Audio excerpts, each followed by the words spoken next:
bosi mwenye ile kampuni ile yenye pale Mikocheni ile yenye anafanya kazi wengi. Jana nilimpelekea CV yangu, baba akaipitisha, akaniambia njoo basi nyumbani uchukue CV yako hapa na mkataba hapa wa kazi. Umeshatoboa bigi. Yaani ndo basi tena hiyo yenyewe. Yaani ukienda leo kumuona, sasa nakwambia uende ukamuone. Yaani baba ni mshangazi mmoja, baba ni mweupe mzuri huyu. Sasa kuna nini tena hapo bigi? Baba kwanza picha inaanza kwanza naishi mwenyewe. Na mtoto wake tu mmoja mimi yake shafariki muda mrefu. Ni bosi kwenye ile kampuni. Anaendesha hiyo Ford Ranger. Baba, kwa hapa ndani una penalty bata? Baba ni bosi mwenyewe ah. Penalty bata unao penalty bata. Na mheshimu hapo wenyewe. Una penalty bata ila karanga una. Basi kanunua hapo nje ukitoka. Baba ukifika hapa.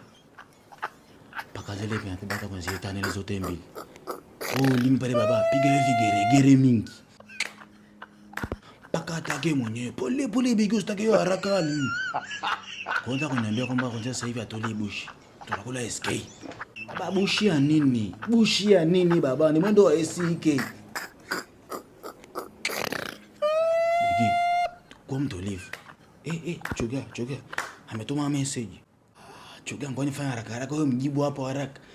Amekuuliza hapa which position would you prefer? Na najiheshimu huyo mama japokuwa ni mzuri. Bigi mshangazi uko na Steve. Umemwambiaje hapo? Yaani kwa Kiswahili ni kwamba ungependa position gani? Umemwambiaje? Ni Bigi. Ili message nilomwandikia hapa baba. Ukienda huko wenyewe. Baba wenyewe bosi let down hapo wenyewe. Nenda kaniwakilishe huko vizuri. Nakupa hiyo bendera hapo wenyewe mabegani. Mimi nimemjibu la mama. Napenda ukiifinyao kwa ndani. Ukiwa kiuno chako kipo juu kwa hewa. Huku unazungusha kama fenibo. Unamwambia nini? Mungu wangu Chuga bwana send hiyo message. Aya send hiyo message. Sabigi mbona uko serious Afinye ndani wapi baba? Afinye ndani nini? Afinye nini ndani?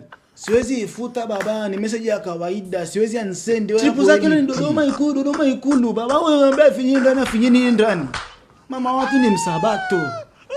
Sasa mbona usemi Bigi unaandika vizuri na wewe ungevyo kama unakuwa kama nimekwambia ni bosi baba, nimekwambia ni bosi wa kampuni baba. Sasa mimi nakuelewaje Bigi ndio unaniambia mimi ni mshangazi. Mbona unasikilizia makalio? Unasikilizia makalio ni mshangazi wako nyewe umeupata kumbe ni bosi wako baba. Nimekwambia ni bosi. Tuma hiyo message kama nilivyoandika message za juu. Sasa nisikie vizuri. Sasa vizuri hapo wenyewe. Kukula chuga.